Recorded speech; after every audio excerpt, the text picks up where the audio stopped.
بعد حمد و صلات، کروڑوں درود اور کروڑوں سلام بارگاہ نبی آخر الزمان صلی اللہ تعالی علیہ وآلہ وسلم میں۔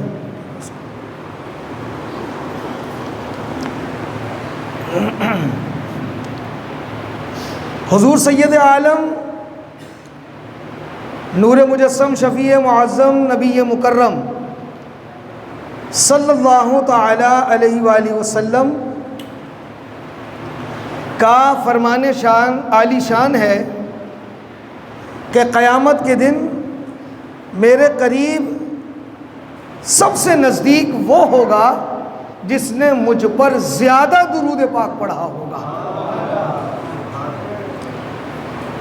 اگر میں یہ کہوں کہ اگر مدینے جانے کی تمنا ہے تو درود کی کثرت کریں، یہ بہترین وظیفہ ہے قرب مصطفیٰ پانے کے لیے۔ پڑھی اللہم صلی علی سیدنا و مولانا محمد معادن الجود والکرم والی بارک وسلم صلاۃ و سلام علیک یا رسول اللہ۔ سب سے پہلے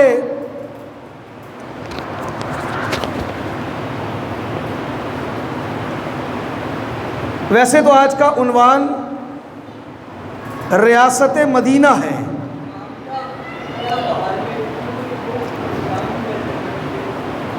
اور اس سے پہلے ایک چیز کی طرف توجہ دلانا چاہوں گا۔ یہ بات یاد رہے کہ کائنات کا بدترین کافر قادیانی ہے۔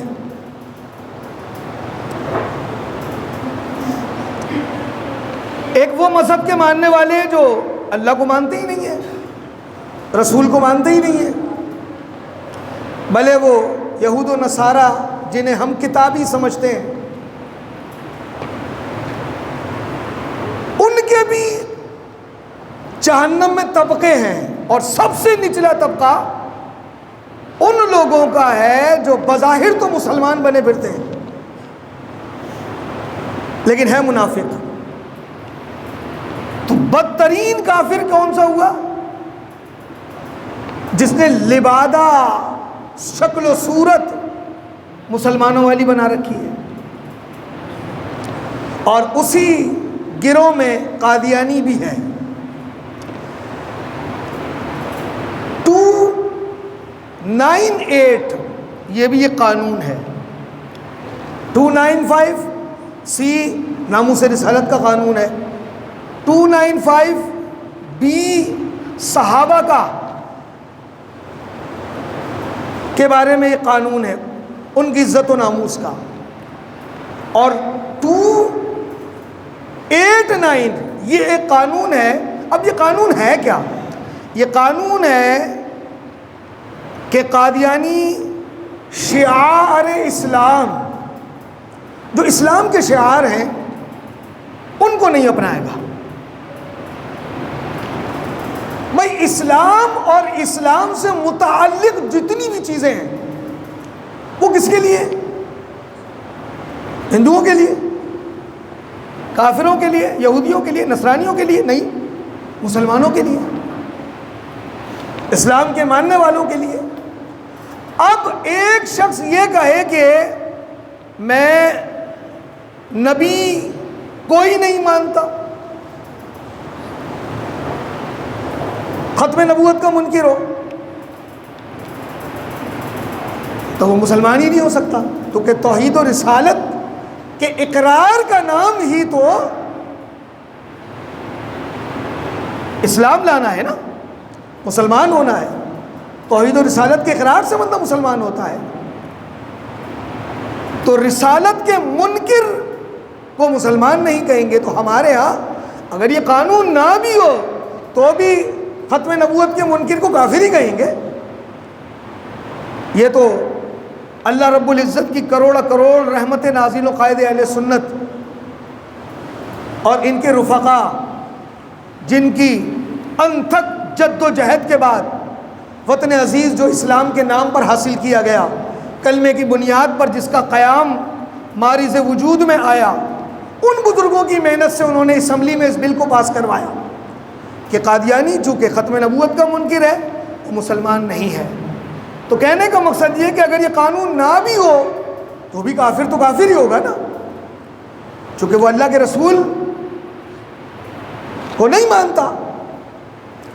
اب ساتھ ساتھ یہ قانون پاس ہوا کہ وہ شعائر اسلام، وہ عمل جو اسلام کی پہچان ہو، اس کو نہیں اپنائے گا۔ مسجد نہیں ہو سکتی ان کی، اپنا وہ عبادت خانہ بنائیں۔ اگر وہ اپنا عبادت خانہ بنائیں گے تو مسلمانوں کے عبادت خانے کی پہچان گنبد و مینار ہے، وہ نہیں رکھ سکتے، یہ تبلیغ نہیں کر سکتے۔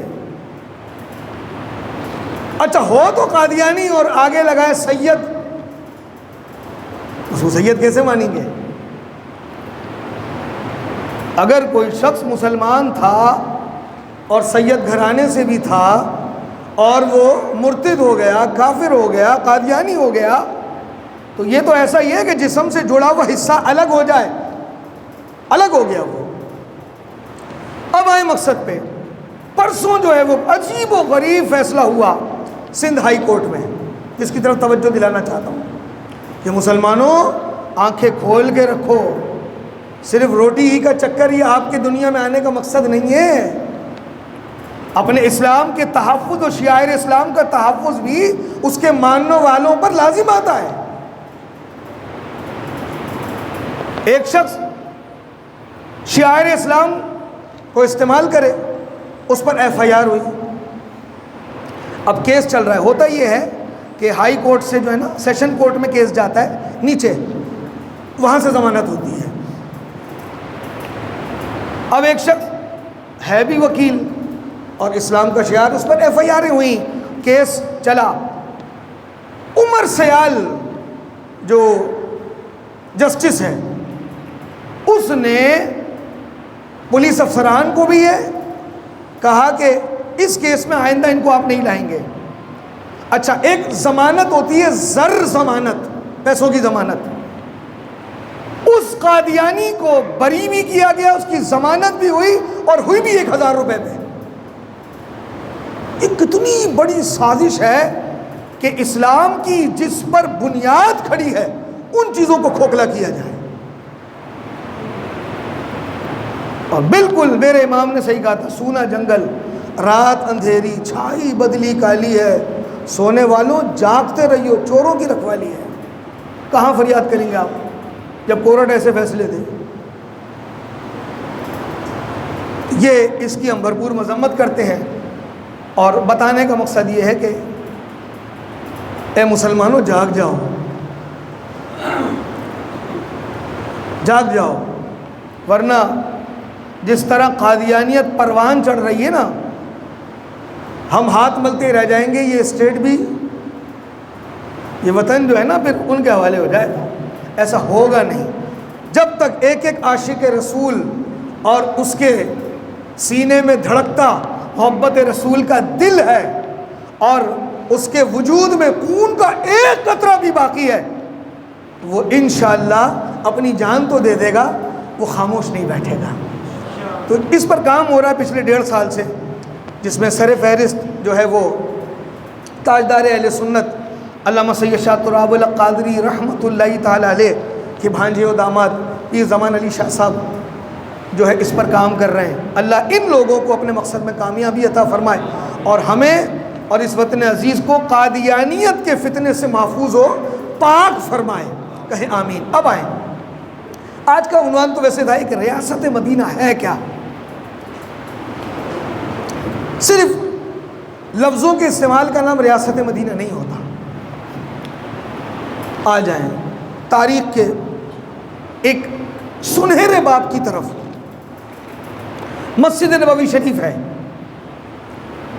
اللہ ہم سب کو بار بار مدینے کی حاضری نصیب فرمائے۔ جب آپ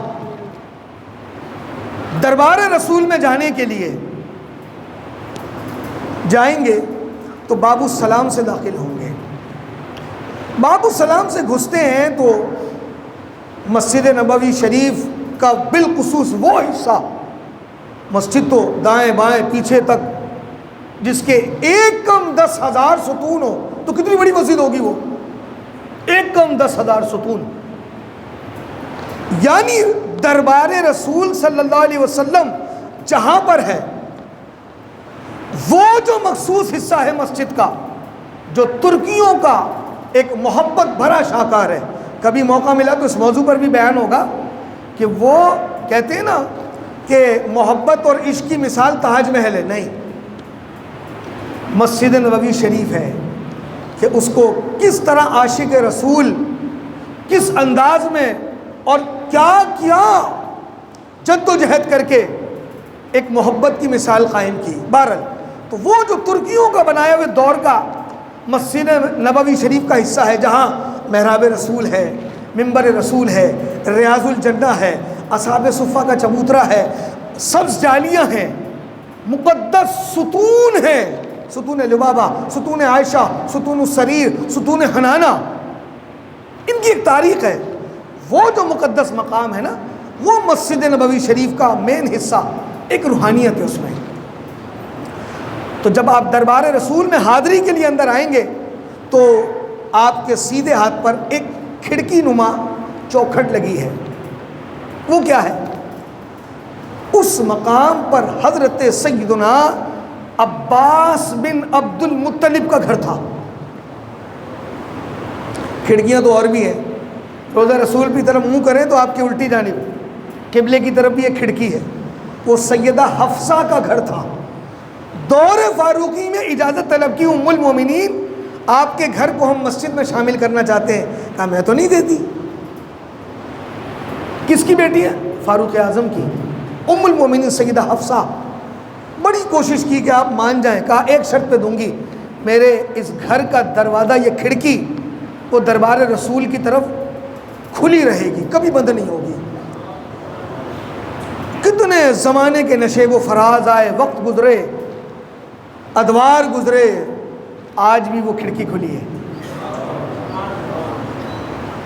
اور قیامت تک کھلی رہے گی. تو اب آئے سیدنا عباس بن عبد المطلب. یہ کون ہے؟ یہ حضور کے چچا ہیں. اور میرے آقا صلی اللہ علیہ وسلم حضرت عباس اور حضرت حمزہ، یہ دونوں عبد المطلب حضور کے دادا کی اولاد ہیں. ان سے بڑی محبت کرتے تھے. اور حضرت عباس سے تو میرے آقا اتنی محبت کرتے تھے کہ فرمایا اے میرے چچا، آپ کی شکل و شباہت میرے والد سے زیادہ ملتی ہے. اور حضرت عباس کو میرے آقا نے دعا دی. آسمان کی طرف دیکھا تو آسمان ستاروں سے بھرا ہوا تھا. فرمایا اے میرے چچا ام محترم، اللہ آپ کی آل اولاد کو اس طرح بڑھائے. یہ سیدنا عباس رضی اللہ تعالیٰ عنہ کا جو گھر تھا وہ مسجد نبوی شریف کے اس وقت صحن میں تھا.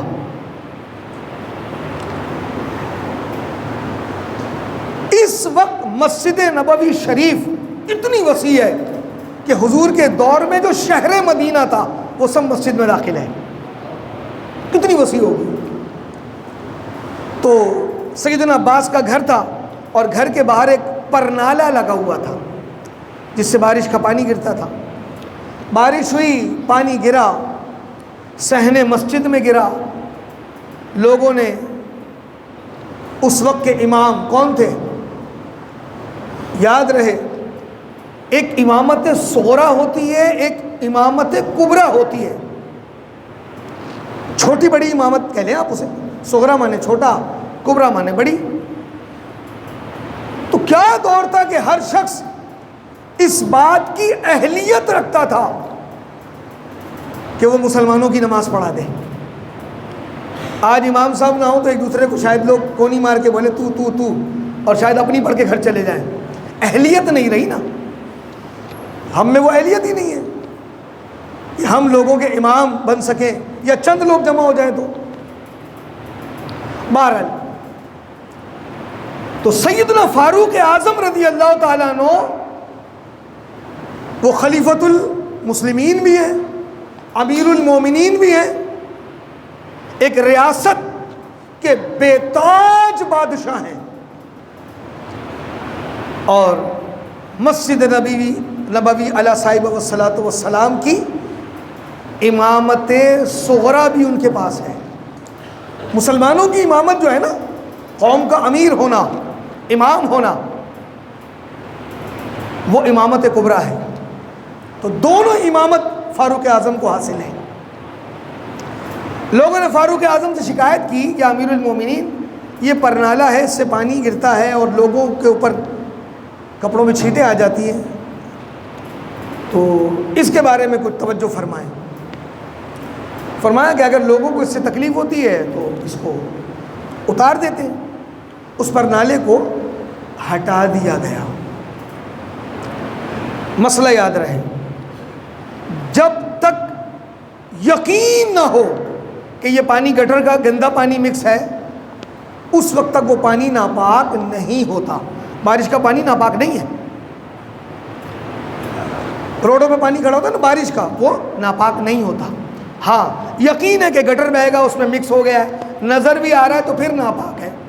ورنہ عموماً ایسا ہوتا ہے نا کہ چپلوں سے پانی اڑتا ہے، بارش کا کیچڑ ہوتی ہے، تو وہ ناپاک نہیں ہے.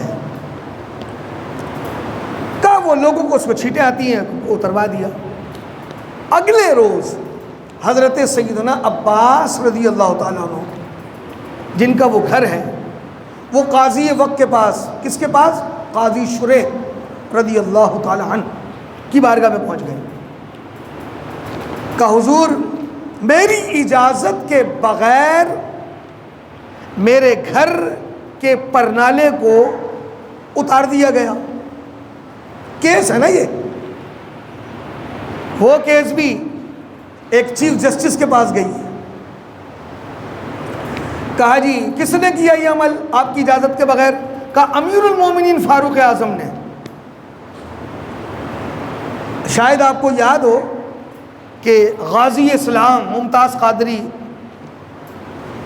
رضی اللہ تعالیٰ عنہ ارضا، اللہ کروڑ کروڑ ان پر رحمت نازل فرمائے، اور ہماری نسلوں میں بھی ایسا بہادر آدمی پیدا فرمائے جس میں جرت اور بہادری ہو.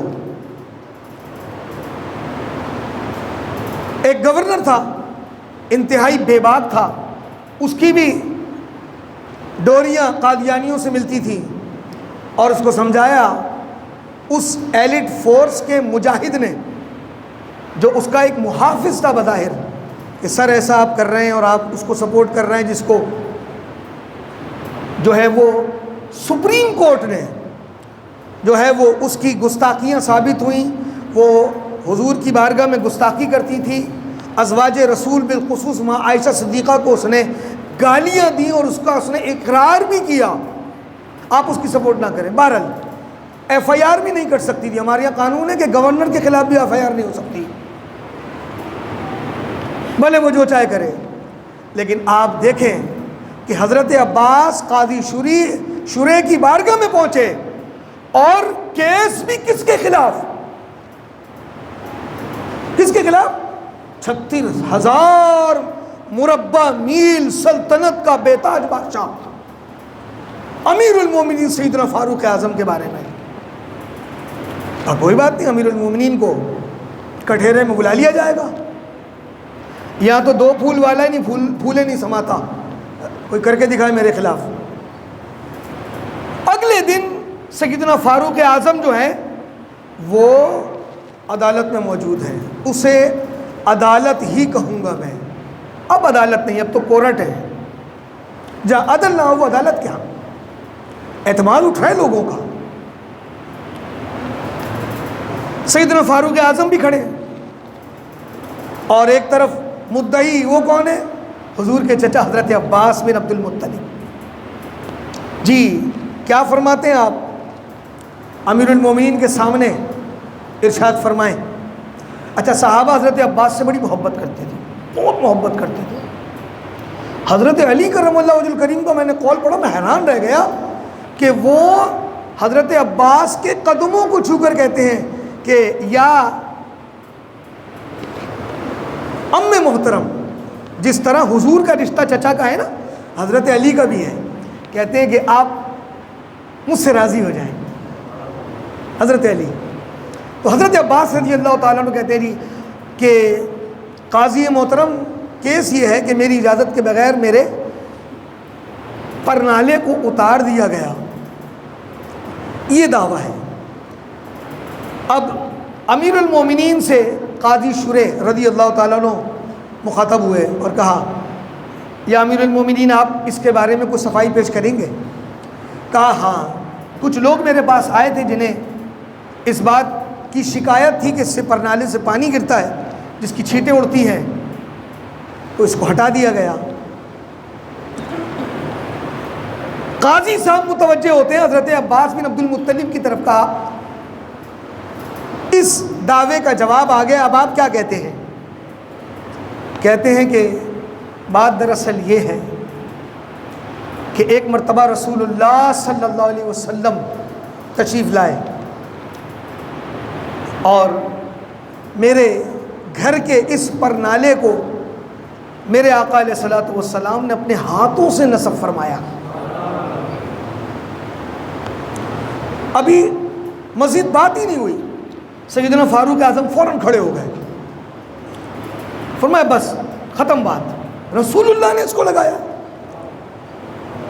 محبت کا ایک معیار ہوتا ہے، اچھا محبت پوچھ پوچھ کے بھی نہیں کی جاتی، پڑھ پڑھ کے بھی نہیں کی جاتی، سوچ کے بھی نہیں کی جاتی۔ ہمارے بابا جی فرماتے تھے رسول اللہ سے محبت کرو ٹوٹ کر کرو، انیوا انیوا، اس کی کوئی حد نہیں ہے کہ ایسے کرنا ہے کہ ویسے کرنا ہے۔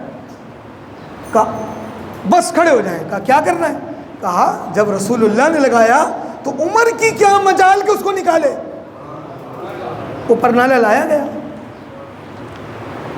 فاروق اعظم رضی اللہ تعالیٰ عنہ نے منگایا اور کہا بھلے لوگوں کے کپڑوں پہ چھینٹیں آتی ہوں لیکن جس کو رسول اللہ لگا دے عمر اس کو نہیں ہٹا سکتا۔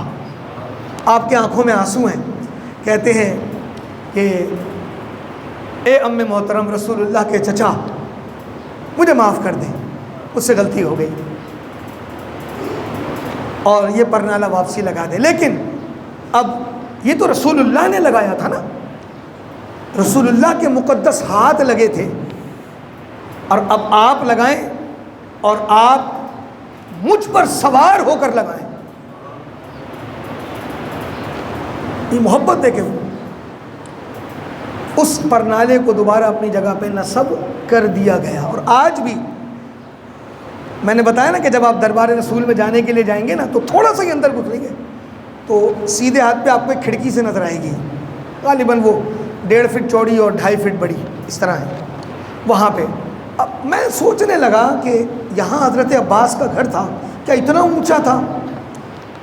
تو پھر پتہ چلا کہ مسجد نبوی شریف کی جب تعمیرات جدید ہوئی نا تو وہ کھدائی کر کے کی گئی ہے، اسی لیے جب جنت البقیع آپ جاتے ہیں تو میرے خیال سے کوئی 20 سیڑھیوں اوپر چڑھ کے جاتے ہیں، 10 اسٹیپ پھر چبوترا پھر 10 اسٹیپ۔ تو وہ آج بھی نشان موجود ہے کہ رسول اللہ نے جس پرنالے کو لگایا تھا۔ حضرت عباس کا اتنا احترام فاروق اعظم کرتے تھے کہ بارش نہیں ہوتی تو کہتے یا اللہ تیرے محبوب کے چچا کا واسطہ بارش نازل فرما۔ تو میرا موضوع ہے نا ریاست مدینہ، یہ ریاست مدینہ، فاروق اعظم کسی کو کسی منصب پر فائز کرتے تھے نا تو اس کو تربیت کرتے تھے۔ ریاست مدینہ یہ ہے، کیا باریک لباس نہیں پہنو گے، اپنے گھر کے باہر چوکیدار نہیں رکھو گے، ترکی گھوڑا نہیں استعمال کرو گے، اور آٹا چھان کے نہیں کھاؤ گے۔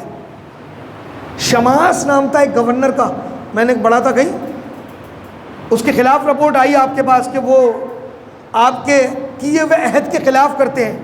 آپ نے بلاؤ نے، بلانے کے بعد ایک لکڑی دی، کہا بکریاں چراؤ، تمہارے بس کی نہیں ہے گورنری۔